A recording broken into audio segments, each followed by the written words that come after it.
Hello, and welcome to the fiery depths of hell. It's your boy, Dmeraki, living it, and today we are going over Friday the 13th, Part 4. Oh, it's another scary reviews, isn't it? Oh, scary reviews. Oh, scary reviews. This is gonna take so much editing, and it always does. But I do it for you guys. You guys enjoy it, and honestly, I enjoy doing it myself, so a little bit of an impasse. Okay, forget my stumbling words. Fuck you guys. Okay, watch the video. Friday the 13th, Part 4. You know, we watched Jason get axed in the head. Supposedly survived because of the dream and whatever. Got his mask back. What else is there to say? Would you like to know what else is there to say? Supposedly, Friday the 13th, Part 3 was supposed to be the last in the series. And then they made a Part 4.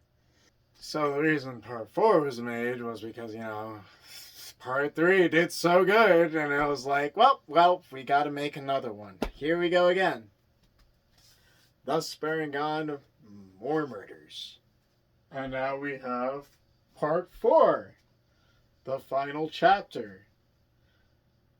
Did this mark the end of the franchise? What do you think? So, if we're looking at it from this point of view, from knowing there's a Part 5, Part 4, the final chapter, kind of makes sense because they killed off Jason in this one. And then in Part 5, you have somebody who's not Jason walking around as Jason. So technically, final chapter, Jason died. And then it all goes to shit because, there's number 6. And then it's like, oh, he's alive again. Whoa! Just like every other Friday the 13th. Yes. Horny young adult, again, showing up. But this time, we're, again, staying away from the counselor thing. We're not doing the counselor thing. Because, Camp Crystal Lake, they had murders. We're not doing the counselor thing. We're at a house again. We're doing a house again. Yep. The guy who directed this movie was a perfectionist. I'll give you my review. Here we go. So starting off great with this movie, we got a pretty much mainstay character. Like, he stays for a few Friday the 13th movies, and we don't see him again after that. Tommy. We all know Tommy. Friday the 13th. This kid loves making horror props, loves his horror masks. Very big lover of horror. We have his sister and the mother. Did I mention that this is like one of the most horniest Friday the 13ths made? So much in this movie. So much. Reasons why Tommy is like one of the best characters you get in Friday the 13th. Well, this kid freaking grows up, starts kicking ass, goes against Jason multiple times, and we do have an ending arc with him. I'm pretty sure he's the guy who dies on the lake wrestling Jason, trying to get him back into hell, trying to kill him again, fire on the lake. It's one of the best fight scenes in Friday the 13th, and when we get to that review, I'm going to talk all about it because I fucking love that fight scene, and it is fucking dope as hell. And if anybody watching this, Friday the 13th fans, let me know who your favorite character is. minus Tommy Jarvis. Out of anybody in Friday the 13th, it's Tommy Jarvis. Besides Jason Voorhees himself. So, one thing I like about this movie is that in the beginning they go over like a bunch of kills and shit when a character's just talking about, oh, there's this place called Camp Blood. It's haunted by Jason Voorhees. There were a bunch of murders over there. And it just kind of flashes between like kills from Friday the 13th 1 to 3. And it's a great opening. And so is the title card too. Because who doesn't like title cards in horror movies? We meet some of the doctors fucking ever. This motherfucker's eating a sandwich on Jason's dead body. Freaking brings him to the fucking coroner's room. Basically watches like 80s aerobics. You know, they got the sweats on and everything. They gotta do the leg stretches, and he's like getting off on that. He's like, oh my god. Fucking Jason wakes up. He's like, oh, you're being horny around me, and you're fucking dead. And the way they kill this motherfucker is sick, because Jason takes a goddamn bone saw, slices the front of his throat, then just fucking twists his head all the way the fuck around, as if he needed to. And one of the best lines we get from Axel is, oh God, Jesus, God damn Christ, fuck. Like, that whole shit was over exaggerated. As for Nurse Morgan, who Axel was flirting with, Nurse Morgan ends up meeting Jason after like deciding, oh, maybe I should give Axel a chance, and freaking Jason's just like, okay, well, how about as an alternative, I grab you by your throat, put you up against the wall, and just slice a knife freaking upwards. Scalpel. Yeah, scalpel. Not a knife. And then we meet the Jarvis family. Now, the most important one you're going to want to remember here is Tommy Jarvis, because he's going to stay with us for a couple of movies. But we also have his mother and sister. It's Trish and Tracy. I've been hitting the pen. I know. This is terrible things to do for the video. Sue me! Now, the most interesting about this movie is when the 6 kids are going over to Camp Crystal Lake next to the Jarvis's house, you get to see a gravestone dedicated to Pamela Voorhees on the side of the road. And if that wasn't a red flag, then I don't know what is. While these kids are driving by, they drive by a hitchhiker, you know, they're like, oh, come on, and then they're assholes and drive away. This hitchhiker sits down, starts eating a banana, and Jason just freaking interrupts, freaking stabbing her through the throat, banana spewing out of her mouth with blood, like, lovely. And one of the funny things about this movie is seeing Tommy's reaction to these kids who have stayed in a house next to him now. He freaking sees these kids being horny, and freaking Tommy's just like, oh, acting like how actual fucking freaking prepubescent boy would act probably to that type of shit. So the mother's disapproving as fuck of these kids. And it's an understandable reason why. They're freaking showing this shit in front of her kid Tommy. After a few more encounters of Tommy seeing these horny young adults doing their stuff, getting naked to go swim, him and his sister Trish go off somewhere, and on the drive back, their car breaks down and they meet this guy named Rob. And Rob has such an interesting way of talking, you know? I didn't think anybody lived this far out in the woods. Is there any kids, vacationers, people like that?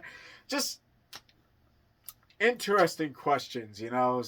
Something you would tell to some total stranger, which Trish does happily, you know? Why not? Why not answer this man's questions?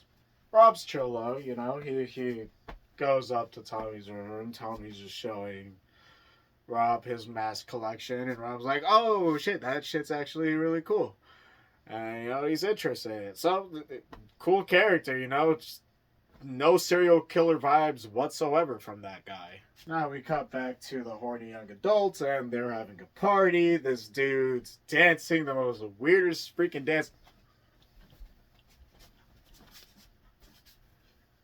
If anybody can gather what the hell this guy was doing,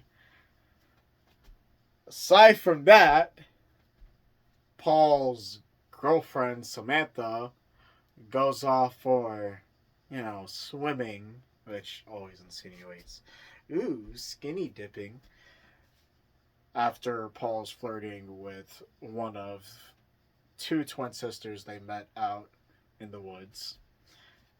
Why are these people meeting people out in the woods and not questioning anything? She gets on a little boat, little inflatable boat. She goes out, just chilling, having a fun time. Jason's like, pop out of the water. Hey, what's up? Freaking stabs, like, diaphragm right through the goddamn boat, dude. She's dead. She dead. Now douchebaggy boyfriend's like, hey, what happened to my girlfriend? Well, he goes out to look for her, finds Samantha dead in the boat. He freaking swims back. Paul grabs the goddamn the deck, pulls himself up, and in the middle of doing that, Jason's like, harpoon gun to the fucking groin.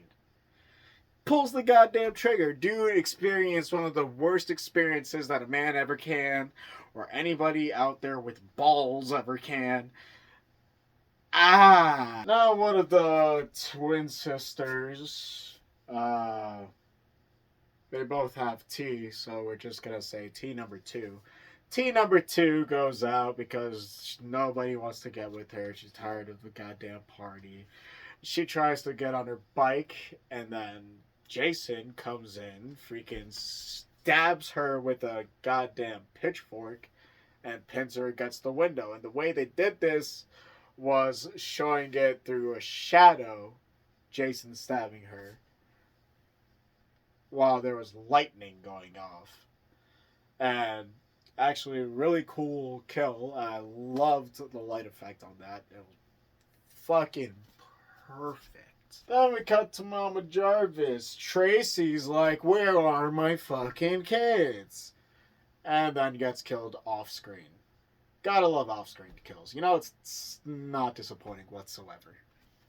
Trish and Tommy come back. Where's Mom?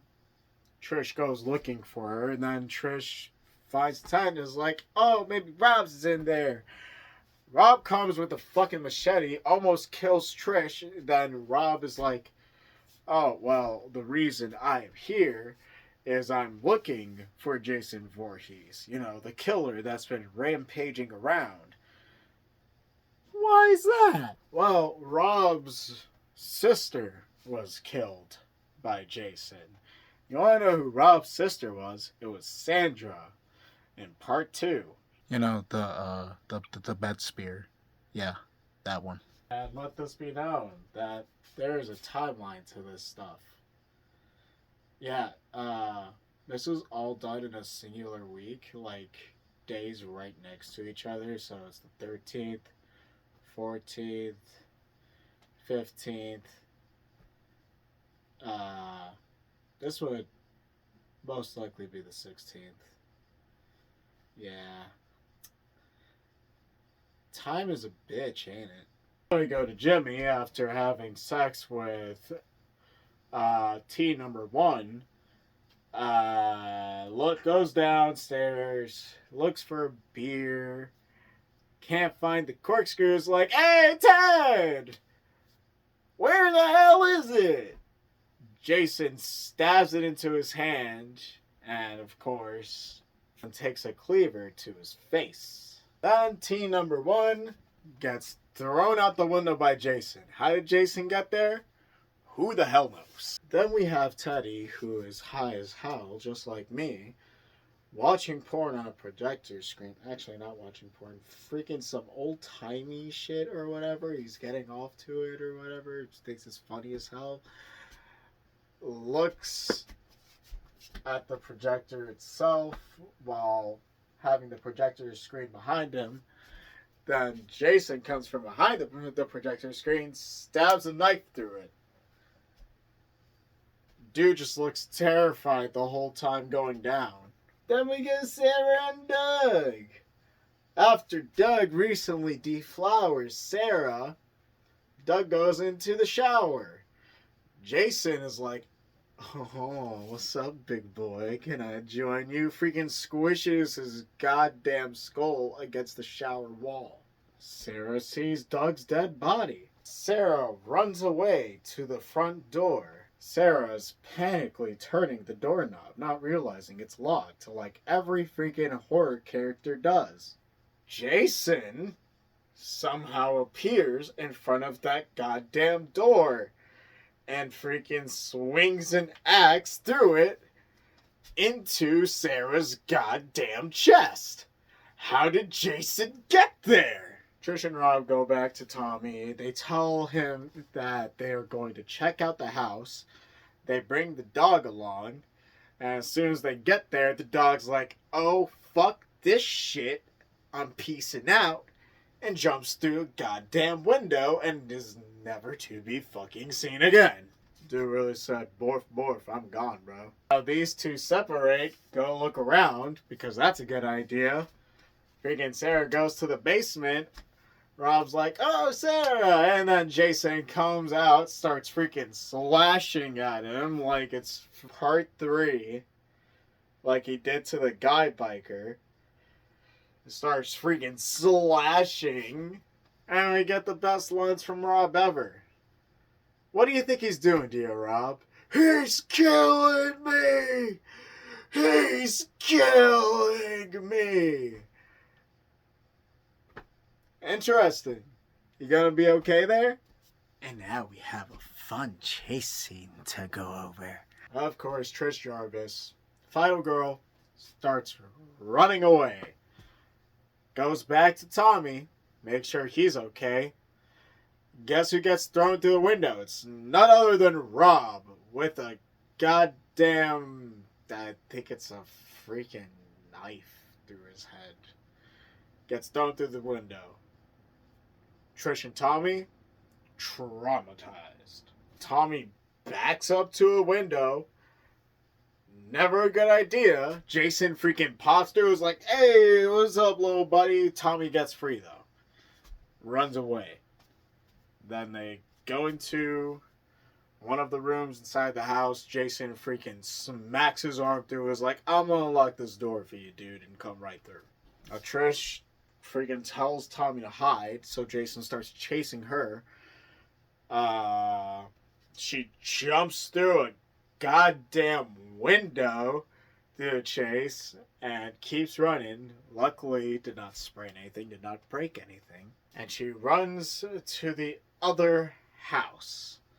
They go to the freaking house that the young horny kids went to, and fucking she gets chased around over there. She runs back to her house where Tommy is, and she grabs the machete that Rob used.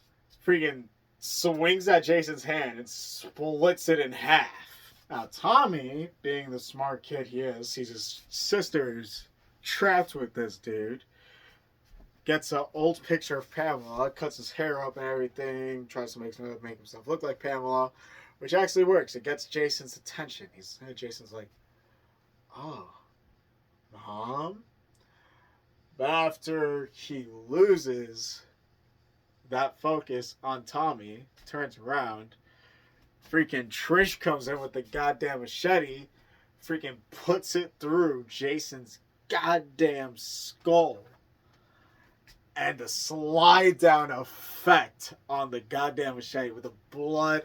Ooh, that was such a great kill. It was beautiful. They think they're done. They hug it out. They're like, oh yeah. Jason slightly moves. And Tommy just fucking loses it. Like, insanely loses it. Fucking goes crazy wild. And just picks the machete back up. And just keeps swinging. Keeps going. Die! Die! Tommy! Die! Tommy! But after everything they went through, I would... That's understandable to fucking do that shit. That kid has been traumatized to all fucking hell. Now, with all the kills in this movie, it made Tommy Jarvis. And everything that has happened in this movie, including the multitudinous of horniness, I give this a scary review of 8.5. Yes, 8.5. The horniness was not needed. Okay, there's so much in this goddamn movie. Kills were fucking fantastic. Dude was a perfectionist. There's just why are they so horny, my dude? I just want to focus on the kills, my guy. 8.5. I'm high as fuck. I'm tired as fuck. It is late. I'm recording late. Leave a like, comment, subscribe. Follow social media down below. Hit that bell icon if you want to keep watching my videos. Don't forget to follow my partner's page. They also do art and fursuit making. And I'll see you later, creatures of the dark.